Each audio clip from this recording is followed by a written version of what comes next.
ഈശോമിശിഹായ്ക്ക് സ്തുതിയായിരിക്കട്ടെ. സങ്കീർത്തനങ്ങൾ 66-ാം അധ്യായം 9-ാം തിരുവചനം.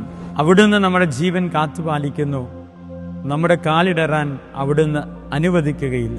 ഒരു ദൈവം എന്തിനാണ് ഈ ഭൂമിയിൽ കടന്നു വന്ന് ഇത്രമേൽ സഹനങ്ങൾ ഏറ്റെടുത്ത് മരിച്ചത് എന്ന് ചോദിച്ചാൽ ഒന്നേ ഉള്ളൂ: ഒരു ദൈവത്തിന് മനുഷ്യകുലത്തിന്റെ ജീവൻ നിലനിർത്തണമെങ്കിൽ അവൻ തന്നെ മരിക്കാൻ വിട്ടുകൊടുക്കണത്രേ. നോക്കിയ പ്രിയപ്പെട്ടവരെ, എന്തിനാഴമായ ധ്യാനമാണ്, പ്രാർത്ഥനയാണ് യേശുവിൻ്റെ കാൽവരി യാത്ര.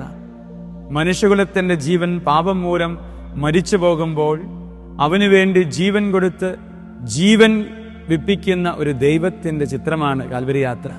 അവിടുത്തെ സ്നേഹിക്കുന്നവർക്കൊക്കെ ഈ ജീവൻ തിരികെ കിട്ടും. അവൻ്റെ കാലിടറുവാൻ അവിടുന്ന് അനുവദിക്കുകയില്ല. തകർന്നു പോകുന്ന നിമിഷങ്ങളിൽ തമ്പുരാനോട് ചേർന്നിരുന്നാൽ ജീവിതം പുതുതായി തീരുമെന്ന് ഈ കാൽവരി യാത്ര നമ്മളെ പഠിപ്പിക്കുകയാണ്. അവൻ്റെ വിലാവിൽ കുത്തിയവന് പോലും പുതുജീവൻ കൊടുത്തുവെങ്കിൽ അനുദപിക്കുന്ന മനുഷ്യകുലത്തിന് എത്രയോ കരുണയോടെ തൻ്റെ ജീവനും ജീവിതവും ഏകുന്ന ഒരു ദൈവമാണ് നമ്മുടെ ദൈവം. ഈ കാൽവരി യാത്രയിൽ കുറെ കൂടിയൊക്കെ അനുതാപത്തിൻ്റെ പുണ്യമുണ്ടാകട്ടെ. കുറെ കൂടിയൊക്കെ ആത്മീയ ബോധങ്ങളോടെ എനിക്ക് വേണ്ടി മുറിയപ്പെടുന്ന ഒരു ദൈവത്തോട് ചേർന്നിരിക്കാനുള്ള ബലമുണ്ടാകട്ടെ. ദൈവം അനുഗ്രഹിക്കട്ടെ. ആമേൻ.